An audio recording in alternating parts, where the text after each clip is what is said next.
வயசான காலத்தில் விட்டமின் அவசியமா? அதுதான் இந்த கேள்விக்கு நான் பதில் சொல்ல விரும்புகிறேன். மலேரியாவோ ஒரு டைஃபாய்டோ இல்லை நிமோனியோ இதனால் ட்ரீட் பண்ணும்போது ஒரு ஷார்ட் பீரியடுக்கு விட்டமின் எடுக்கிறது ரொம்ப அவசியம். மாத்திரை மாற்றி மாற்றி சாப்பிடுவீங்க. அப்புறம் மருந்து விலை இப்போ ரொம்ப விஷமோல ஏறிட்டு இருக்குது. தேவையில்லாமல் ஃபைனான்ஷியல் பட்ஜெட்டு, அப்புறம் மென்டல் ஸ்ட்ரெயின், என்ன எது எப்போ சாப்பிட்டு தெரியாமல் போயிடுது. இவ்வளவு காரணம் இருக்குது. சைடு எஃபெக்ட்ஸ் நிறைய வருது.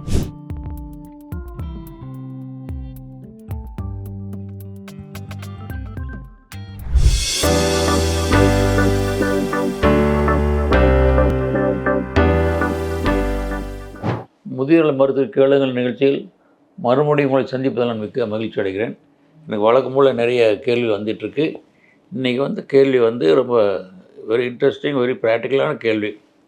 திருமதி வித்யா, வயது 71, கோயம்புத்தூர்ந்து கேட்டிருக்காங்க. வணக்கம் டாக்டர், என் வயது 77. திருமதி வித்யா, கோவை. வணக்கம் டாக்டர், என் வயது 77. இந்த வயதில் நான் எந்த நோயும் இல்லாமல் நன்றாகவே இருக்கிறேன். வயது ஆக ஆக நோய்கள் வராமல் இருக்க ஏதாவது ஒரு சத்து மாத்திரை சொல்லுங்கள் டாக்டர். இது கேட்குறது ரொம்ப அருமையான கொஷின், ப்ராக்டிக்கல் கொஷின்ஸ். இது என்ன கேட்குறாங்கன்னா, வயசான காலத்தில் டெய்லி ஒரு விட்டமின் சாப்பிட வேணுமா அப்படின்னு கேட்டிருக்காங்க. அதுக்கு நான் சொல்கிற பதில் எப்படின்னா, நாங்கள் நிறைய பேஷண்ட் நான் பார்க்கும்போது நிறைய பேர் சாப்பாட்டுக்கு அடுத்து அதிகமாக சாப்பிட்றது மாத்திரை தான். என்ன ஏஜ் ஆக ஆக முதுமை நோய்கள் மேஜல் கார்டு அப்படிமோ 60 இயர்ஸ் 70 இயர்ஸ் ஆனதுக்கப்புறம் BP, sugar, diabetes, heart attack, so many problem வருது. ஒவ்வொரு டிசீஸுக்கு ஒரு மாத்திரை ஆட் பண்ணும்போது நிறைய மொத்தம் சேர்ந்து போயிடுது. அதுதான் எனக்கு பாலி ஃபார்மசின்னு சொல்லுவோம். இந்த மல்டிபிள் ட்ரக்கிங். ஒருத்தர் 6 ட்ரக்குக்கு மேலே சாப்பிட்டாருன்னா அவர் பாலி ஃபார்மசியில் இருக்காருன்னு சொல்கிறதா அர்த்தம் இருக்கும். இது வர்றது என்ன காரணம்னா, சப்போஸ் ஹார்ட் பேஷண்ட்டு போகிறாங்க, ஒரு எல்லாம் எழுதி கடைசியில் ஒரு விட்டமின் ஒரு டானிக் எழுதி கொடுப்பாரு.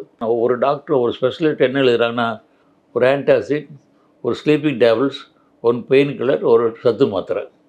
இதெல்லாம் அவசியமே இல்லை. நீ ஒவ்வொரு வாட்டி ஒரு ஸ்பெஷலிஸ்ட் பார்க்கும்போது நீங்கள் ப்ரிஸ்கிரிப்ஷன் எடுத்துகிட்டு போங்க, இல்லை கரண்ட்டாக என்ன மருந்து சாப்பிடணும்னு சொல்லுங்கள். அப்போ தான் அந்த பழைய மருந்து பார்த்துட்டு மறுபடியும் இதெல்லாம் எழுதாமல் இருப்பார். எது எப்படி இருந்தாலும் வயசான காலத்தில் விட்டமின் அவசியமா? அதுதான் இந்த கேள்விக்கு நான் பதில் சொல்ல விரும்புகிறேன். இது நார்மலாக யார் யாருக்கெல்லாம் விட்டமின் தேவைப்படுங்கிறத முதல்ல பார்ப்போம். முக்கியமாக ரீசெண்டாக ஒரு ஆப்ரேஷன் ஆகிருக்கு. ஒரு ஹெர்னியா ஆப்ரேஷன், ஹைட்ரோசில் ஆப்ரேஷன், ஒரு காலிக் சிஸ்டம், ஏதோ ஒரு ஆப்ரேஷன் இருந்தால் ஒரு 2 to 3 வீக்ஸ் ரெஸ்ட் கொடுக்க வேண்டியிருக்கும். இப்போ கொஞ்சம் டயட் ரெஸ்ட்ரிக்ஷன் இருக்கும். அந்த நேரத்தில் நான் ஒரு விட்டமின் டேப்லெட்ஸ் கொடுக்குறதுல தப்பே ஒன்றும் கிடையாது. அதுக்கு அடுத்ததாக ஏதோ ஒரு இன்ஃபெக்ஷன், நோய் தொற்று, ஸோ ஒரு மலேரியாவோ ஒரு டைஃபாய்டோ இல்லை நிமோனியோ இதனால் ட்ரீட் பண்ணும்போது ஒரு ஷார்ட் பீரியடுக்கு விட்டமின் எடுக்கிறது ரொம்ப அவசியம். இது இல்லாமல் நிறைய பேர்த்துக்கு டிசீஸுக்கு ஒரு காரணமாக இருக்கலாம். சில பேர்த்துக்கு heart attack, diabetes, hypertension, so many disease இருக்கும். அவங்களால நார்மல் டயட் சாப்பிடணும். ஒவ்வொருத்தருக்கும் கொஞ்சம் டயட் ரெஸ்ட்ரிக்ஷன் உண்டு. அந்த மாதிரி டயட் ரெஸ்ட்ரிக்ஷன் உள்ள நோயாளிகளுக்கு ஒரு விட்டமின் மாத்திரை சாப்பிட்றதுல ஒன்றும் தப்பே ஒன்றும் கிடையாது. அடுத்தது மைண்ட் டிப்ரெஷன், மனச்சோறு உள்ளவங்களுக்கு பசியே இருக்காது. ரொம்ப புவர் டயட்டாக இருக்கும். உங்களுக்கு கண்டிப்பாக நியூட்ரிஷன் சப்ளிமெண்ட் வெரி எசன்ஸ். அவங்க கண்டிப்பாக ஒரு விட்டமின் மாத்திரை கொடுக்க வேண்டியிருக்கும். சில பேருக்கு டிமென்ஷியா பேஷண்ட் எடுத்துக்கங்களேன், அவருக்கு எதுவுமே தெரியாது. நீங்கள் கொடுத்தா சாப்பிடுவார், கொடுக்கல சாப்பிட மாட்டார். ஸோ இவங்களுக்கு சத்துணவு குறைவு வர வாய்ப்பு மிக மிக அதிகமாக இருக்குது. அவங்களுக்கு கொடுக்க வேண்டியிருக்கும். சில பேர்த்துக்கு ஒரு நீண்ட காலமாக ஒரு நோய் இருந்துன்னு வச்சுங்க. உதாரணமாக டிபி இருந்தது. அவங்களுக்கு அந்த டிபி பீரியட் ட்ரீட்மெண்ட் முடிவு ஒரு 6 மாதம் 9 மாதம் அந்த டைம் போல் சத்துணவு கொண்டு வரும். அது மாதிரி கேன்சர், புற்றுநோய்க்கு கீமோதெரப்பி நிறைய ட்ரக் கொடுக்குறோம். அந்த நேரத்தில் அவங்களுக்கு ஒரு சத்துணவு மாதிரி கொடுக்குறது ரொம்ப அவசியம். இது மாதிரி நான் சொன்ன பல காரணங்களுக்கு மட்டும்தான் நம்ம விட்டமின் டேப்லெட்ஸ் கொடுக்கணும். எங்களுக்கு எதுவுமே இல்லை, நீங்கள் நல்லா இருக்கிறீங்கன்னா சத்துணவு மாத்திரை வேண்டவே வேண்டாம். அதில் என்னென்ன ஆகுதுன்னா, இந்த பாலி ஃபார்மசி மல்டிபிள் என்ன ஆகுதுன்னா, நிறைய ட்ரக்ஸ் சாப்பிடும்போது உங்களுக்கு டோட்டல் கன்ஃபியூஷன் ஆகி மாத்திரை மாற்றி மாற்றி சாப்பிடுவீங்க. அப்புறம் மருந்து விலை இப்போ ரொம்ப விஷமோல ஏறிட்டுருக்கு.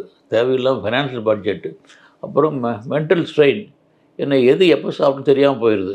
இவ்வளவு காரணம் இருக்குது. சைடு எஃபெக்ட்ஸ் நிறைய வருது. இதுக்கெல்லாம் ஒரே ஒரு தீர்வு தேவையில்லாமல் விட்டமின் மாத்திரை சாப்பிட வேண்டிய அவசியமே இல்லை. இதுக்கு மாறாக என்ன சொல்கிறீங்கன்னு நீங்கள் கேட்கலாம். ஒன்றும் டெய்லி எக்ஸசைஸ் போங்க, நடைப்பயிற்சி பண்ணுங்கள், தியானம் மெடிடேஷன் பண்ணுங்கள்.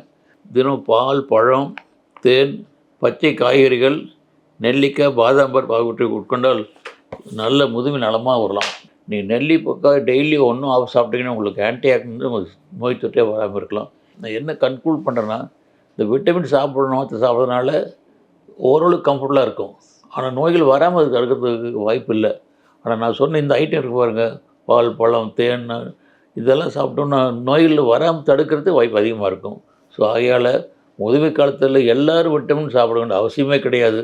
ஒரு சிலருக்கு மட்டும்தான் தேவை. மற்றவங்க எல்லாமே நார்மலாக கிடைக்கும் உணவு வகைகளும் உடற்பயிற்சியும் தியானம் மெடிடேட் பண்ணாவே போதும். நன்றி, வணக்கம்.